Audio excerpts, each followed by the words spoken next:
The star fortress known as Raylan Spire drifted above the blue glow of a drifting nebula, a structure of silver angles and towering spires that stretched toward the distant suns.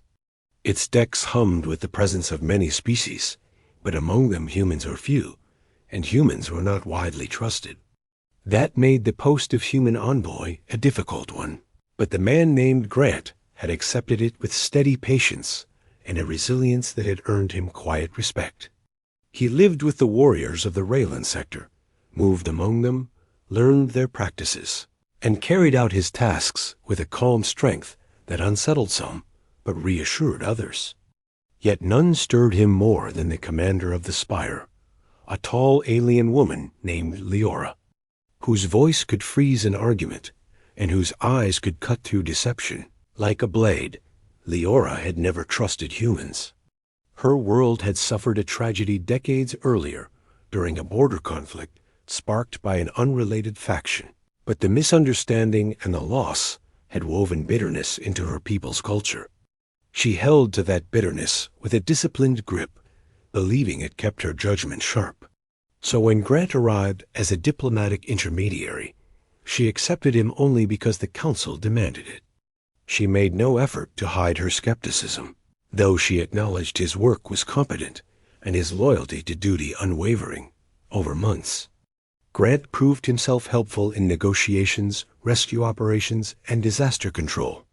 He was resourceful, direct, and courageous, qualities that Leora secretly admired but outwardly ignored. She valued order above everything, and she believed attachment to outsiders would foster weakness. Still, her eyes followed Grant whenever he moved across the hangar floor or navigated a diplomatic gathering. She noticed how he greeted every engineer by name, how he checked equipment personally, and how he never hesitated to protect strangers. One cycle. A violent incident occurred on one of the outlying decks when a malfunction released a burst of unstable energy. Panels detonated, corridors collapsed, and several crew members were trapped behind reinforced doors. Leora stood on the command bridge reviewing data when Grant appeared beside her, already pulling on his reinforced armor. He requested permission to enter the affected section, but Leora denied it, warning him that the unstable radiation could overwhelm his suit. Grant simply looked at her with a calm steadiness and said he had no intention of letting injured crew die while he waited for approval. Before she could intervene, he sprinted toward the lift and disappeared. For a moment she felt anger, then fear, then something deeper that she refused to name.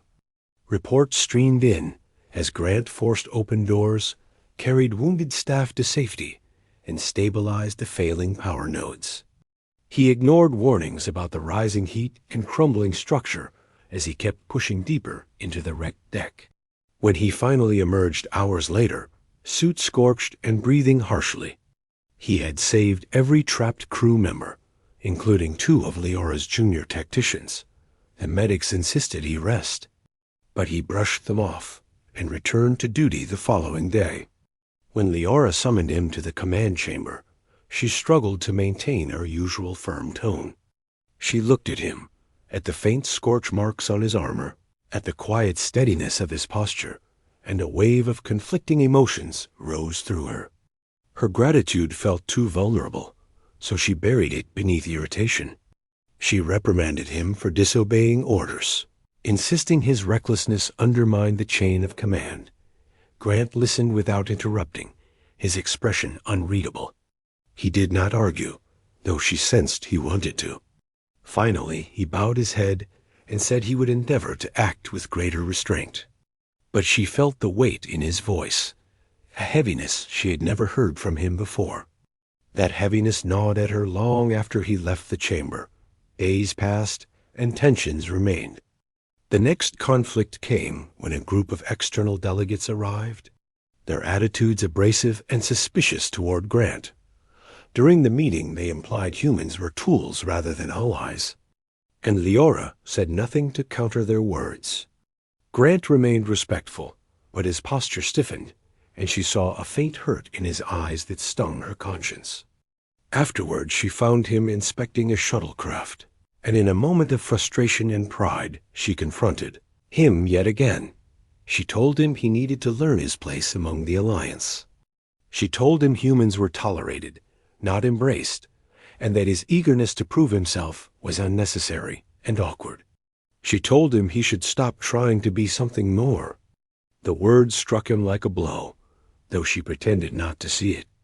She turned away sharply, refusing to acknowledge the look in his eyes. He stood silent for a long moment before he spoke, and his voice was calm but bruised. He thanked her for the honesty and apologized for any trouble he had caused. Then he said something that startled her more than she expected. He said he would withdraw from his post and offer his duties to someone who better fit her expectations. Before she could speak, he reached for the clasps of his armor and released them one by one. The silver shell opened, falling piece by piece into his hands. He set each part down on the hangar floor with quiet precision, as if placing fragments of himself in a neat line. Workers nearby paused in silent surprise as he removed the final piece and stepped back, wearing only simple fatigues. He bowed his head to Leora, thanked the spire for its hospitality, and walked toward the departure gates. Leora watched him leave with a tightening in her chest she had never felt before. That night, she could not focus on reports. She replayed her words, the sharpness of her tone, and the quiet pain in his eyes when he stepped away. She told herself he had overstepped his duties, that she was right to reprimand him, but the justification tasted bitter. Each memory pressed against her until she could no longer ignore it. She realized she had allowed her old wounds to shape her judgment. The spire felt colder without him. Crew members whispered questions about the empty envoy station.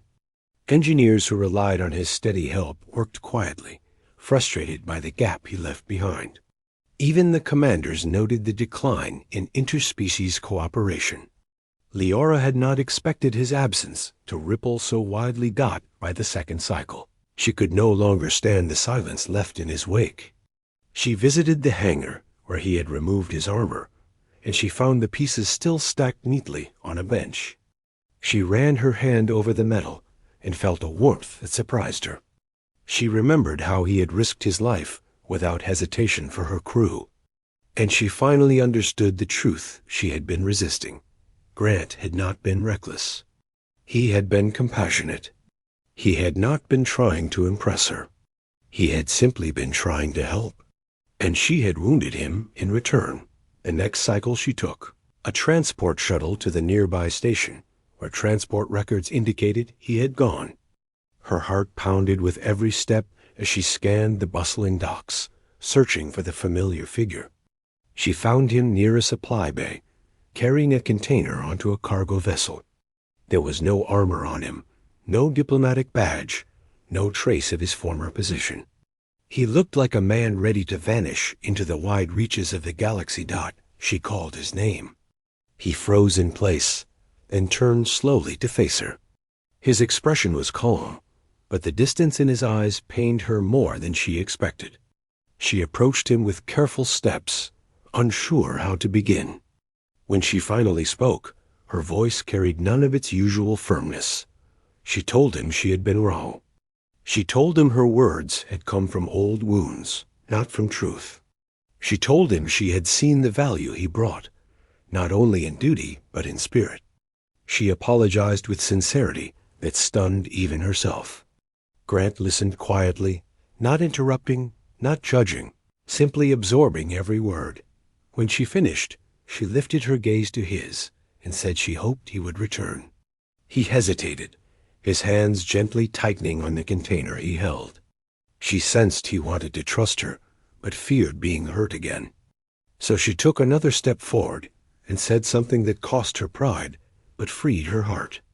She told him the spire needed him, and she needed him as well. For a long moment, he said nothing. The station noise blurred around them, and she waited, her chest tight with remorse and hope. Finally, he set the container down and looked at her with softer eyes.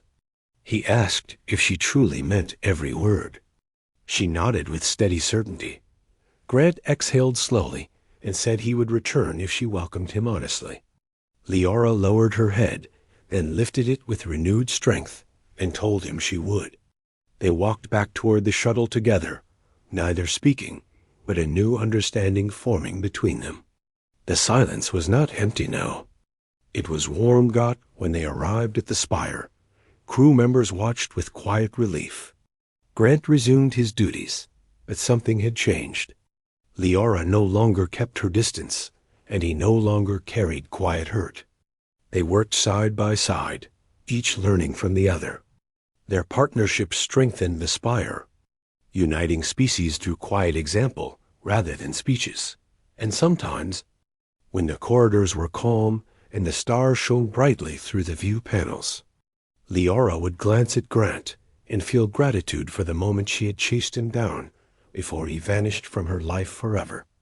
Grant, in turn, would look at her with calm understanding, knowing that her harsh words had come not from malice, but from old grief finally beginning to heal. What had once been bitterness slowly transformed into trust, and trust grew into something deeper, something that neither of them dared to name too soon, yet both carried in their hearts with quiet hope. Nt.